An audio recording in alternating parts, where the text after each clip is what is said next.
မင်္ဂလာပါခင်ဗျာ AOD ကပတ်စင်တင်ဆက်နေတဲ့ editor စကားဝိုင်းအစီအစဉ်ကနေကြိုဆိုလိုက်ပါတယ်ဒီတစ်ပတ်မှာတော့မြန်မာနိုင်ငံမှာအချမ်းသာဆုံးဖြစ်လာတော့မဲ့အာဏာသိမ်းစစ်ကောင်းဆောင်ဆိုတာနဲ့ပတ်သက်ပြီးကျွန်တော်တို့ဆွေးနွေးသုံးသပ်သွားကြမှာဖြစ်ပါတယ်ကျွန်တော်ကတော့ AOD မြန်မာဘိုင်းသတင်းတောက်ချုပ်ကြော်ခါပါကျွန်တော်နဲ့အတူတူဆွေးနွေးမဲ့သူကတော့ AOD ရဲ့ editor ချုပ်ကိုအောင်စောဖြစ်ပါတယ်ဟုတ်ကဲ့ကိုအောင်စောမင်္ဂလာပါမင်္ဂလာပါကိုချခတိုင်းပြည်ရဲ့အာဏာကိုအထမသိမ်းယူပြီးပြည်သူ1500လောက်ကိုတပ်ဖြတ်ခဲ့တဲ့အာဏာသိမ်းစစ်ကောင်ဆောင်ဗိုလ်ချုပ်မှုကြီးမင်းအောင်လှိုင်ဟာမြန်မာနိုင်ငံမှာအချမ်းသာဆုံးဖြစ်လာတော့မယ်ဆိုပြီးတော့ခန့်မှန်းနေကြတာဖြစ်ပါတယ်။ဒါဟာမြန်မာနိုင်ငံမှာအမေရိကန်ဒေါ်လာတန်း9000လောက်နဲ့အချမ်းသာဆုံးစင်းဝင်လို့လူသိများထားတဲ့ဟလာဒီဥတေဇကိုကြော်ပြီးတော့တက်သွားမယ်ဆိုပြီးတော့ပြောဆိုနေကြတာဖြစ်ပါတယ်။ဒါနဲ့ပတ်သက်ပြီးတော့ဒီခန့်မှန်းချက်တွေပေါ်မှာကောင်စောသုံးသက်ပေါင်းဘာကြောင့်ဒီလိုမျိုးပြောဆိုနေကြတာလဲခန့်မှန်းချက်တွေထွက်ပေါ်လာတာလဲဆိုတာနဲ့ပတ်သက်ပြီးတော့ဗောလေကျွန်တော်တို့ဒီအာဏာသိမ်းနေဆိုတာ NLD ပါတီရဲ့မဲစင်းတွေလိမ်တဲ့အတွက်ကြောင့်အဓိကတင်းရတာပါဆိုတာကို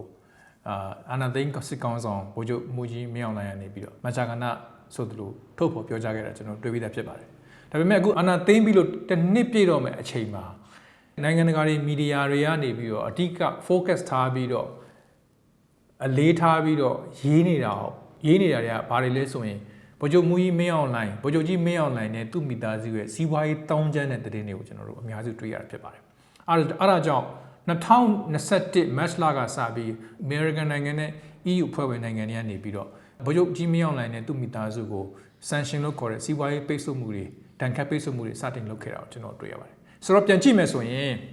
်ကျွန်တော်တို့ဗိုလ်ချုပ်ကြီးမင်းအောင်လှိုင်သူ့ရဲ့ဇနီးဖြစ်တဲ့ဒေါ်ချူချူလတားဖြစ်တဲ့ဦးအောင်ပြေဆုံးပြီးတော့ဒေါ်ခင်သီရိသက်မော်နေပြီးတော့အခုအမှုပညာဖျော်ဖြေရေးလုပ်ငန်းစေဝါလုပ်ငန်းစေုံဝန်ဆောင်မှုလုပ်ငန်းတွေစောက်လုပ်ရေးလုပ်ငန်းတွေအာမခံလုပ်ငန်းတွေအမှုပညာဖျော်ဖြေရေးလုပ်ငန်းတွေစတာတွေနဲ့စီးပွားရေးတောင်းကျမ်းတဲ့သတင်းတွေကိုပဲကျွန်တော်တို့ဖတ်ခဲ့ရတာဖြစ်ပါတယ်ဒါအပြင်သူ့ရဲ့တားဖြစ်တဲ့ဦးအောင်ပြေဆုံးကနေပြီးတော့လက်နက်ဝယ်ယူတဲ့လုပ်ငန်းတွေကိုလည်းတက်မတော်တဲ့လက်နက်ဝယ်ယူတဲ့လုပ်ငန်းတွေကိုလည်းပါဝင်ပတ်သက်နေတယ်ဆိုတော့နိုင်ငံတကာသတင်းစာတွေမှာရောကျွန်တော်တို့ရဲ့သတင်းစာတွေမှာရောရေးသားခဲ့တာဖြစ်ပါတယ်ဆိုတော့မကြာသေးခင်ကတက်ချုပ်ကိုယ်တိုင်ဝင်ပြီးတော့တက်ရောက်ပြီးဖွင့်လှစ်ခဲ့တဲ့မိုးကောင်းရတနာမိခင်နဲ့ကလေးစေုံရန်ကုန်မှာရှိတဲ့ရန်ခင်းမှာရှိတဲ့မိခင်နဲ့ကလေးစေုံဒါဆိုရင်တက်ကပိုင်တဲ့တက်မတော်မှတ်တမ်းရုံးဝင်းထဲမှာစောက်ထားခဲ့တဲ့ဟာဖြစ်တယ်ဒါကိုသူတို့ရဲ့အရှိန်အဝါကိုသုံးပြီးတော့ဒါကိုလုပ်ခဲ့တယ်ဆိုတော့ဒါပေါ်လင်းနေပေါ့နော်နောက်တစ်ခုကအာနာသိမ့်နောက်ပိုင်းမှာမန္တလေးမှာဖွင့်ခဲ့တဲ့မန္တလေးမြက်ပါးရဲမှာရှိတဲ့တက်ပိုင်ကြီးမှာဖွင့်ခဲ့တဲ့ရတနာဘုံခမ်းမဒါဆိုရင်သူ့ရဲ့မိသားစုကပိုင်တယ်လို့အများစုကနားလည်ထားတာဖြစ်တယ်ဆိုတော့ဒါတွေကြောင့်ပဲသူတို့ရဲ့ဩဇာအာဏာအရှိန်အဝါကိုသုံးပြီးစီးပွားရေးတောင်းကျမ်းတဲ့အတွက်ကြောင့်လဲနိုင်ငံတကာမှာဖုတ်ထုတ်ပြီးရေးသားသလိုအနောက်နိုင်ငံတွေကသူတို့ကို blacklist ထဲမှာထည့်တယ် sanction ထဲမှာထည့်တာကိုကျွန်တော်တို့အခုတွေ့ရတာဖြစ်ပါတယ်အာဏာသိမ်းပြီးတဲ့နောက်မှာပဲပေါ့လေဒီစစ်ကောင်းဆောင်ကရန်ကုန်မြို့ရဲ့အချက်ချာကြရနေရတစ်ခုဖြစ်တဲ့ဟလားဒီ6မိုင်ခွဲမှာရှိတဲ့ဒီတက်မတော်ပိုင်းအိမ်တွေကိုသူ့ကိုပိုင်အိမ်အဖြစ်သိမ်းယူလိုက်တာတွေရှိတယ်ပေါ့နော်ဆိုတော့ဒီဟာနဲ့ပတ်သက်ပြီးတော့လည်းဆွေးနွေးပါအောင်ဒီသတင်းကတော့ကျွန်တော်ထင်တယ်ကျွန်တော်တို့14 area လို့ခေါ်တဲ့မြေကွက်နဲ့တွားပြီးတော့မရောထွေးဖို့ကျွန်တော်တို့အရေးကြီးတယ်အဲ့ဒီ14 area ဆိုတာလည်းတက်ပိုင်မြေပဲဖြစ်တယ်အဲ့ဒါကတော့သူတက်ချုပ်ဖြစ်တဲ့ဘဝမှာဗိုလ်ချုပ်မှုကြီးတန်းရွှေရန်ကုန်မှာနေစားမရှိလို့ဆိုပြီးတော့ချပေးခဲ့တဲ့မြေပေါ့နော်တရားဝင်ချပေးခဲ့တဲ့မြေပေါ့တက်ပိုင်မြေကိုသူပိုင်မြေဖြစ်နေချပေးခဲ့တာပေါ့နော်ဒါပေမဲ့ကျွန်တော်တို့ဒီမကြာသေးခင်ကမှကျွန်တော်တို့မီဒီယာတွေမှာစတင်ကျွန်တော်တို့ AR မှာရောပေါ့မီဒီယာတွေမှာစတင်ပြီးရေးလာတာပါလဲဆိုတော့ကန်တာစေယုံနာက Lotte Hotel နားမှာရှိတဲ့ဒီ6မိုင်ခွဲမှာရှိတဲ့မြက်ခင်းရိပ်သာလမ်းမှာရှိတဲ့ဟလာခြံဝင်းတစ်ခုတက်ပိုင်တဲ့ခြံဝင်းတစ်ခု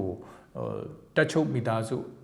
အမည်နဲ့ခရံပေါက်ယူခဲ့တဲ့ကိစ္စပေါ့ဒါကိုကျွန်တော်တို့ကဒီကိစ္စကို export လုပ်ပြီးရေးခဲ့တယ်ဒါပေမဲ့ကျွန်တော်တို့နားလည်ရမှာကဒီတက်ပိုင်တဲ့မြေတွေကမြန်မာနိုင်ငံမှာအနှံ့ပြားမှာအများကြီးရှိတယ်ဘလောက်ပိုင်နေဘလောက်ရှိတယ်ဆိုတဲ့ပမာဏကိုကျွန်တော်တို့သိခွင့်မရှိဘူးတက်ထဲမှာဆိုရင်လည်းဒါကိုဥပိုင်မှာရှိတဲ့အရာရှိချုပ်တွေနဲ့တက်ချုပ်နဲ့စစ်ရေးချုပ်ကပဲသိခွင့်ရှိတာဖြစ်ပါတယ်ဆိုတော့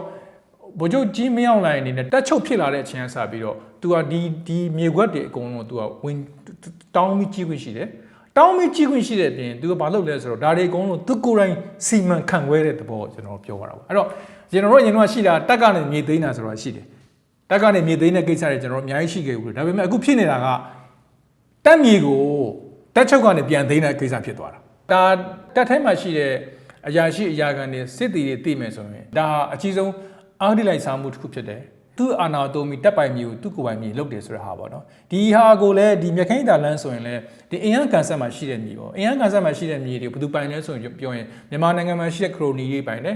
တက်ကတက်မတော်ခေါင်းဆောင်တွေပိုင်တယ်ဆိုတော့ဒီမြေတွေက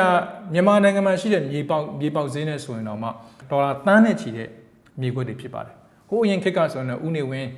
ရေနဝအာနာရှင်ဟောင်းဦးနေဝင်းအများကြီးအဲ့နေရာတွေမှာသူတို့ကျက်စားခဲ့တဲ့နေရာတွေဖြစ်တယ်မြန်မာနိုင်ငံမှာတကယ်လက်ထိတ်ကျန်နာမည်ကြီးတဲ့နိုင်ငံရေးခေါင်းဆောင်တွေနေတဲ့နေရာလေးဖြစ်တယ်အဲ့နေရာမှာဆိုအိမ်နံပါတ်54ဒေါအောင်ဆန်းစုကြည်ရဲ့အိမ်ကလည်းအဲ့ဒီဘက်မှာအင်အားကန်ဆက်ကိုမေးတီမီဆောက်ထားတာကျွန်တော်တွေ့ရမှာဖြစ်တယ်အဲ့နေရာတွေမှာနေတာတွေကတော့ခရိုနီတွေနေမယ်အရင်တော့တကယ်နိုင်ငံရေးလွတ်လပ်ခေါင်းဆောင်တွေမိသားစုတွေနေမယ်ဒီနေ့ခေတ်မှာတော့ဒီနေရာကိုနေချက်လာတာတော့တက်ချုပ်အာနာသိန်းထားတက်ချုပ်မရောက်နိုင်တဲ့သူ့မိသားစုဖြစ်တယ်ဆိုတော့တွေ့ရတယ်ပေါ့လေမြက်ခိန်းတလမ်းမှာအဲ့ဒီအိမ်ကိုလည်းပြန်ပြင်ပြီးတော့အဲ့ချန်ဝင်းတစ်ခုလုံးပြန်ဆောက်ပေးတာကရင်းတော့ဝန်ကြီးဦးအောင်တောင်းရဲ့သားဖြစ်တဲ့ဦးနေအောင်သူတို့ပိုင်ဆိုင်တဲ့ IGE ကုမ္ပဏီကနေပြီးတာဝန်ယူဆောက်ပေးတယ်လို့ကျွန်တော်တို့သိရတယ်ပေါ့နော်ဆိုတော့သူကအခုဆိုရင်ကျွန်တော်တို့ပြောမယ်ဆိုရင်တော့ဒါကိုကြည့်မယ်ဆိုရင်အရင်တော့အာနာသိန်းတဲ့အချင်းအစပြီးအလောင်းစီသူမင်းလို့ပြည်သူကနေပြီးတော့လှောင်ပြောင်ပြီးတော့ခေါ်ခဲ့တဲ့သူကဒီနေ့ဆိုရင်တော့မြေဖုတ်ဘလူးဘောရောက်သွားတယ်လို့ကျွန်တော်တို့ပြောလို့ရတာပေါ့အရင်တက်မတော်ကာဝေးစုချုပ်နေနဲ့မတူဘဲနဲ့ဒီမိသားစုပေါ့နော်ဒီတက်ချုပ်မရောက်နိုင်တဲ့သူ့မိသားစုပေါ့သူ့ရဲ့ဇနီးအပါဝင်သူ့ရဲ့သားတွေသမီးတွေမှာသူတို့မှာမြေရှင်ကျေးရှင်စိတ်ရှိတယ် landlord လို့ခေါ်လို့ရတဲ့ဒီမြေပိုင်ရှင်စိတ်ပေါ့နော်အမြေသိမ်းတဲ့စိတ်ဆိုတော့သူတို့ landlord လုပ်ချင်တယ်သူတို့မှာဒါတွေနဲ့ပတ်သက်ရင်ငါတို့ရဲ့အချိန်ဩဇာပါဝါကိုသုံးပြီးတော့အကွင်းကောင်းတဲ့နေရာတွေကိုယူပြီးစီးပွားရေးလုပ်လို့ရတယ်ဆိုတော့စိတ်တက်ကတက်မတော်မှာအရာရှိကြီးရောက်လာတဲ့ဘဝတွေကိုသူတို့မှာအဲ့လိုစိတ်သက်ရှိတယ်ဆိုတာပေါ်တယ်ဒါကိုပြန်ကြည့်မယ်ဆိုရင်အာနာသိန်းခဲ့တာဘာကြောင့်အာနာသိန်းခဲ့လဲလို့ပြန်ပြီးအဖြစ်ထုတ်မယ်ဆိုရင်အာနာသိန်းခဲ့တာစီးပွားရေးလုပ်ဖို့အာနာသိန်းခဲ့တယ်လို့ကျွန်တော်အဖြစ်ထွက်တာပေါ့ဟုတ်ကဲ့ဒီအာနာသိန်းကောင်းဆောင်ဗိုလ်ချုပ်မှုကြီးမင်းအောင်လှိုင်အားဆိုလို့ရှိရင်လားဒီခေတ်အဆက်ဆက်ဒီအာနာသိန်းစစ်ခေါင်းဆောင်တွေတဲမှာလားကိုကျိုးရှာတောင်းကျမ်းမှုအကြီးထွားဆုံးအကြီးမားဆုံးဆိုပြီးတော့လားဒီပြောဆိုနေကြတာပေါ့လေဆိုတော့အရင်ခေတ်တွေတုန်းကလားဗိုလ်ချုပ်မှုကြီးတန်းရွှေတို့လားဦးစောမောင်တို့ခေတ်နဲ့ဆိုင်ရင်ဘလောက်ထိကွာနေလို့ဒီလိုမျိုးတွေသူ့ပေါ်မှာပြောနေကြတာလေပေါ့နော်ဘလို့ကွာခြားမှုတွေရှိနေလဲအာနာသိန်းတာတစ်နှစ်လောက်တော့တစ်နှစ်ပြည့်တော့မဲ့အချိန်မှာသူကမြန်မာနိုင်ငံမှာအချမ်းသာဆုံးစီးနေကိုဖြည်းဖြည်းချင်းတက်လာနေပြီပေါ့ကျွန်တော်တို့တကယ်သူဘလောက်ချမ်းသာတယ်ဆိုပမာဏကိုကျွန်တော်တို့မသိရတော့လည်းပဲဟလာမြန်မာနိုင်ငံမှာအချမ်းသာဆုံးလို့ပြောနေကြတဲ့ဥတေဇဥအောင်ကိုဝင်းဟလာဥစောစောဥချစ်ခိုင်ဥထွန်းမြင့်နိုင်ဆိုတော့ top 10တွေရှိပါတယ်အဲ့ top 10တွေကိုသူကကြော်သွားမှာလားဆိုတော့ဟာကိုဒီခရိုနီတွေထဲမှာရောနိုင်ငံတကာမှာရောပြည်တွင်းမှာရောဘေးကွန်းထုတ်ဆန်းစစ်နေတဲ့ကာလပေါ့ဆိုတော့သူကဘလောက်ဒီစီးပွားရေးတောင်းကျမ်းနေလဲဆိုတာကိုကျွန်တော်တို့မြင်ရတာပေါ့နော်အဲ့တော့ခုနမေကွန်းပြန်ကြည့်မယ်ဆိုရင်1988မှာနိုင်ငံတော်အာဏာသိမ်းယူခဲ့ရတဲ့ဗိုလ်ချုပ်ကြီးစောမောင်တို့ဗိုလ်ချုပ်ကြီးတန်းရွှေတို့ကိုကြည့်မယ်ဆိုဗိုလ်ချုပ်ကြီးစောမောင်ဆိုကျွန်တော်တို့တကယ် simple ဖြစ်တဲ့စစ်သားတယောက်အနေနဲ့ professional ပို့ကြတဲ့စစ်သားတယောက်အနေနဲ့ပဲကျွန်တော်တို့သိဝင်ရခဲ့တယ်သူတို့ခေတ်မှာမြေသိမ်းတဲ့ကိစ္စတွေအခုလိုစီးပွားရေးတောင်းကျမ်းတဲ့ကိစ္စတွေကျွန်တော်တို့အဲ့ပတ်သက်ပြီးကျွန်တော်တို့ကြားခဲ့ရအလွန်နည်းပါတယ်နောက်ပိုင်းကျမှသာဗိုလ်ချုပ်ကြီးတန်းရွှေအာဏာရလာတဲ့အချိန်ကျမှသာသူ့ကိုဖျက်ခဲ့တဲ့ဝင်းကြီးဦးအောင်တောင်းတို့ဗိုလ်ချုပ်တင်ညွန့်တို့သူတို့ကနောက်ဘေးပေါက်ကနေဝင်ပြီးတော့ဖျက်ဆီးခဲ့တယ်လို့ပြောကြတာပေါ့နော်အဲ့ချိန်ကျမှသူတို့ကအားဒီလိုက်စားကောင်းမှသိလာတယ်ပစ္စည်းကောင်းကောင်းသုံးမှသိလာတယ်သူတို့ကိုဖျက်ဆီးတဲ့အတွက်ကြောင့်လေဒီနာဝတနာဖတခုလုံးမှာ corruption ကိစ္စတွေနဲ့အားဒီလိုက်စားမဲ့ကိစ္စတွေနဲ့ပျက်စီးခဲ့တာကိုကျွန်တော်တွေ့ကြတယ်စိတ်သက်ပိုင်းဆိုင်ရာအကြီးအကျယ်ပျက်စီးခဲ့တာကိုကျွန်တော်တွေ့ရတယ်တိုင်းပြည်မှာရှိတဲ့တိုင်းပြည်မှာပိုင်တဲ့မြေတွေကိုလည်းဥအောင်တောင်းဆိုရင်လည်းအဲ့လိုဝင်ကြီးဟောင်းနေအဲ့ဒီဝင်ကြီးရုံးနေပိုင်တဲ့နေရာတွေကိုသူတို့ကိုယ်ပိုင်လုပ်ပြီးတော့သူတို့အမိပေါက်လုပ်ပြီးသူတို့ရောင်းစားခဲ့တဲ့ကိစ္စတွေပေါ့နော်အဲ့ဒါမြန်မာပလာဇာရှိမယ် Lotte Hotel ရှိမယ်အဲ့ဘေးနားမှာရှိတဲ့ Simulation ရိပ်သာတို့ဒါမျိုးတွေကိုသူတို့ရောင်းစားခဲ့သူအမိပေါက်နဲ့ရောင်းစားခဲ့တာတွေငှားစားခဲ့တာတွေဒေါ်လာတန်းနဲ့ချီပြီးသူတို့ယူခဲ့တာတွေပေါ့နော်ဒါတွေကိုကျွန်တော်တို့တွေ့ရတယ်ဆိုတော့ပြန်လေ့လာကြည့်မယ်ဆိုရင်တော့ဗိုလ်ချုပ်ကြီးစောမောင်နဲ့ဗိုလ်ချုပ်ကြီးတန်းရွှေတို့အာဏာရည်ရွေးချိန်မှာသူတို့မှချမ်းသာတယ်ဆိုတော့သူတို့ကချမ်းသာတယ် corrupt ဖြစ်တယ်ဆိုတဲ့သတင်းတွေကျွန်တော်တို့မကြားခဲ့ရအောင်ဒါပေမဲ့အခုအာဏာကိုယူခဲ့တဲ့သူကအာဏာမယူခင်ကတည်းကသူတို့ကစီးပွားရေးအတော့တောင်းကျမ်းတဲ့မိသားစုစီးပွားရေးတောင်းကျမ်းတဲ့သူတွေအဖြစ်နဲ့ကျွန်တော်တို့သိခဲ့ရတာဖြစ်တယ်။ဒီမှာတွေကကွာသွားပြီ။ဒီမှာတွေကသူ့မှာရှိရည်ရွယ်ချက် အာဏာယူပြီးရင်တော့သူတို့ကဘလောက်ထပ်ပြီးတော့စီးပွားရေးလုပ်မယ်ဆိုတဲ့အားတွေမှာသူတို့မှာရည်ချက်ရှိတယ်ဆိုတော့အဲ့လုတ်တဲ့ခါကျရင်လည်းသူတို့နဲ့လွမ်းတင်တဲ့ခရိုဒီတွေနဲ့ပေါင်းပြီးတော့စီးပွားရေးလုပ်မယ်အာဏာသိမ်းမယ်ဆိုရည်ချက်ကရည်နဲ့ရှိတယ်ဆိုတော့ပေါ်လွင်တယ်လို့ကျွန်တော်ထင်ပါတယ်ဥအောင်တောင်းမိသားစုဆိုတက်ချုပ်မိသားစုပြီးပြီဆိုရင်စီးပွားရေးတောင်းချမ်းဆုံးနဲ့ပါလို့ကျွန်တော်ပြောလို့ရတာပါအဲ့တော့သူတို့လုပ်ခဲ့တာဒီနေ့သူတို့လုပ်နေ IGE ကုမ္ပဏီရှိမယ်ပြီးတော့ UOB bank ရှိမယ်ပြီးတော့ Amata Telecom Communication Telecom ကိစ္စတွေသူတို့ရှိမယ်ပေါ့နော်အဲ့နော်ဟောတဲ့ကိစ္စတွေရှိမယ်ဆောက်လုပ်လုပ်ငန်းတွေရှိမယ်ဒီမိသားစုဆိုရင်လည်းဟလာအခုသတင်းတွေမှာရေးနေတာဘီလီယံ4000လောက်သူတို့ရဲ့ access တွေပါတယ်ဆိုဘီလီယံ4000လောက်ချမ်းသာတယ်ဆိုလို့ရေးနေကြဒါပေမဲ့ဒါတွေက confirm လုပ်လို့မရတော့လည်းပဲတေချာတာတစ်ခုကသူတို့ရဲ့ဘိုးဘွားဘီပင်ကနေပြီးချမ်းသာလာတာမဟုတ်ဘဲနဲ့သူတို့ရဲ့အရှိန်ဟွာဩဇာကိုတုံးပြီးနိုင်ငံတော်ပိုင်ပစ္စည်းတွေသူတို့ပိုင်ပစ္စည်းလုပ်ပြီးချမ်းသာကြွယ်ဝလာတာစီးပွားရေးလုပ်ခဲ့တယ်ဆိုတော့ပေါ်လွင်နေပါတယ်ဟုတ်ကဲ့ဆိုတော့ဗိုလ်ချုပ်မှုကြီးမင်းအောင်လှိုင်ကတော့ကြားကြီးချေရကြီးပေါ့လေတက်ပိုင်ဒီအဆောက်အဦတွေကိုသူကိုယ်တိုင်ကပြန်ပြီးတော့ပြန်သိမ်းတဲ့အဆင့်ဖြစ်သွားတာပေါ့တခါဒီအောက်မှာဆိုလို့ရှိရင်လည်းဟလာဒီတက်ရင်တက်ဖွဲ့တွေကလည်းအဆင့်လိုက်သူ့လိုပဲသိမ်းပြည်သူပိုင်မြေတွေကိုသိမ်းခဲ့ကြတာရှိတယ်ဒါကြောင့်မို့လဲဟလာအာနာသိန်းစစ်တပ်တွေရဲ့ခေတ်အဆက်မှာဟလာမြန်မာစစ်တပ်ကပြည်သူတွေရဲ့မြေတွေကိုအဓမ္မသိမ်းယူတဲ့နေရာမှာဟလာနာမည်ဆိုးနဲ့ကြော်ကြားခဲ့တာဖြစ်ပါတယ်ပြီးခဲ့တဲ့ဒီ NLD အစိုးရ9နှစ်တက်တန်းအတွင်းမှာတော့ဟလာဒီပြည်သူတွေရှိရသိမ်းထားတဲ့မြေတွေတချို့ဧကထောင်ချီပြီးတော့ပြန်ပြီးတော့ပြည်သူတွေရှိပြန်ပေးခဲ့ရတာရှိတယ်အဲ့ကာလမှာလည်းထပ်ပြီးတော့သိမ်းတဲ့အတန်တွေကိုကျွန်တော်တို့မကြားခဲ့ရဘူးပေါ့လေဒါမဲ့အခုဒီအာဏာသိမ်းပြီးတဲ့နောက်ကာလမှာတော့ဟလာဒီပြည်သူတွေရဲ့မြေတွေကိုပြန်သိမ်းတာကျွန်တော်တို့အခုစတွေ့လာပြီကျွန်တော်တို့ရရှိထားတဲ့ data တွေရဆိုလို့ရှိရင်ဟလာတနင်္သာရီတိုင်းတို့ဟလာဒီမကွေးတိုင်းတို့မှာဆိုလို့ရှိရင်ဧကတွေအများကြီးဟလာစစ်တပ်ကနေပြီးတော့ပြန်သိမ်းနေတာတွေကိုကျွန်တော်တို့တွေ့နေရပြီပေါ့ဆိုတော့အခုကာလကအရင်လိုမဟုတ်တော့ဘူးဒီစစ်တပ်ကဟလာဒီအာဏာသိမ်းထားတဲ့ကာလဖြစ်တဲ့အတွက်ကြောင့်ဒီမြေသိမ်းရာသိမ်းကိစ္စတွေဟာဟလာလိုင်စင်ရတယ်လို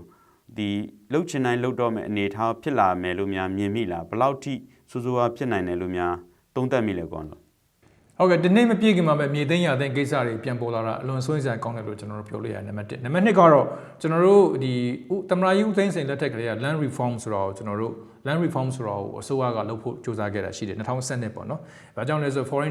foreign direct investment လို့ခေါ်တဲ့ဒီနိုင်ငံကြီးနှိမ့်နှံမှုတွေလာမယ်။မြေကိစ္စတွေမြန်မာပြည်မှာအလွန်ကိုရှုပ်ထွေးတယ်ပေါ့နော်။ဒါတွေနဲ့ပတ်သက်ပြီးတော့ဖြည့်ရှင်းဖို့စ조사ခဲ့တာရှိတယ်။မြေမသိမ်းမှုတဲ့ crony မရှိပါဘူး။ဒါပေမဲ့ဒီ reform တွေလုပ်တော့မယ်ဆိုတဲ့အချိန်မှာမြေတွေပြန်ပေးတဲ့ crony တွေရှိတယ်။ဒါပေမဲ့မြေတွေကိုနောက်မဆုတ်ဘဲနဲ့တင်ထားတဲ့ crony တွေရှိတယ်။KMP မှာ ARA တိုင်းမှာနေရာတိုင်းမှာတို့ရှိတယ်။မြေဖုတ်ဘလူးတွေပေါ့လေနော်။စကိုင်းလက်ပတောင်းမှာဆိုရင်လည်းမြေဧကပေါင်း8000ကျော်ကိုဒီတရုတ် project အတွက်တရုတ်စီမံကိန်းအတွက်ကိုတင်ခဲ့တာတွေရှိတယ်။ဒေါ်ဆန်းစုကြည်လက်ထက်မှာလည်း land reform ကိုထပ်ပြီးတော့စ조사ပြီးလုပ်ခဲ့တာတွေ့ရတယ်။ဒါပေမဲ့အောင်မြင်ခဲ့ဘူး။ဆိုတော့အခုအာဏာသိမ်းပြီးနောက်ပိုင်းမှာမြေတွေပြန်သိမ်းတဲ့နှမျိုးတွေ့ရနံပါတ်1ကတော့တက်ကနေပြီးတော့မြေတွေပြန်သိမ်းတဲ့ကိစ္စကိုကျွန်တော်သတင်းတွေစကြားနေရပြီဒါဆိုရင်ဆိုင်ကောင်းတယ်နံပါတ်2ကတော့ကျွန်တော်ခုနကဆွေးနွေးခဲ့တဲ့တက်ပိုင်မြေကိုသူပိုင်မြေလုပ်တဲ့ကိစ္စတက်မတော်ပိုင်မြေကိုသူ့ရဲ့မိသားစုပိုင်မြေလုပ်တဲ့ကိစ္စအဲ့ဒါတွေကထိတ်ဆုံးကဒီတက်ချုပ်နဲ့သူ့မိသားစုကိုယ်တိုင်လုပ်နေတာကိုကျွန်တော်တို့တွေ့ရတာဖြစ်ပါတယ်ဒီစကားဝိုင်းကိုတခုနဲ့အဆုံးသတ်ချင်တာကတော့ဇန်နဝါရီလ20ရက်နေ့တုန်းကတက်ချုပ်အာဏာသိမ်းစစ်ကောင်ဆောင်ဗိုလ်ချုပ်ကြီးမင်းအောင်လှိုင်နေပြီးတော့သူ့ရဲ့အစည်းအဝေးတစ်ခုမှာသူပြောခဲ့တာတစ်ခုရှိတယ်ပြောခဲ့တာကတော့အနေမြင့်ကွာခြားမှုအနေမြင့်တနိုင်ငံလုံးမှာရှိတဲ့စုကြုံအနေမြင့်ကွာခြားမှုပစ္စည်းမဲ့ဒေါသတွေဆိုတဲ့စကားလုံးသူတုံးသွားတာတွေ့ရတယ်ငါတို့မှမရှိဘူးမင်းတို့မှရှိတယ်ငါတို့မလုပ်အောင်မင်းတို့လုပ်ရတယ်ငါတို့မစားအောင်မင်းတို့စားရတယ်ငါတို့မှမွေးအောင်မင်းတို့ကဝေးရတယ်ငါတို့ပညာမသင်အောင်မင်းတို့ကပညာသင်ရတယ်အဲ့လိုကွာခြားချက်တွေဖြစ်လာတဲ့ကွာခြားချက်တွေကိုအနေဆုံးဖြစ်အောင်ကျွန်တော်တို့ဆောင်ရွက်ပေးရမယ်ဆိုပြီးတက်ချုပ်ဗိုလ်ချုပ်ကြီးမင်းအောင်လည်းပြောသွားတာကျွန်တော်တွေ့ရတယ်ဆိုတော့အဲ့ပြောသွားတဲ့သူကမြေသိမ်းကောင်စီဥက္ကဋ္ဌဆိုတဲ့ဘွဲ့တော်ကျွန်တော်တို့ကပေးရမယ်ဖြစ်သွားပြီပေါ့နော်ဆိုတော့တိုင်းပြည်ကိုအာဏာသိမ်းတယ်ကြောက်ထဲကိုတွန်းချခဲ့တယ်ဘဝတွေအိမ်မက်တွေကိုဖျက်ဆီးခဲ့တဲ့သူကနေပြီးတော့ဟလာဒီကွာခြားချက်တွေကိုအနေဆုံးဖြစ်အောင်ကျွန်တော်တို့ကဆောင်ရွက်ပေးရမယ်ဆိုတဲ့စကားကိုတော့ကျွန်တော်ထင်တယ်မြန်မာနိုင်ငံမှာရှိတဲ့ပြည်သူပြည်သားတွေကယုံကြမယ်လို့ကျွန်တော်မထင်ပါဘူးဟုတ်ကဲ့ကိုအောင်ဆိုကျေးဇူးတင်ပါတယ်ကျေးဇူးပါပဲကိုကျော်က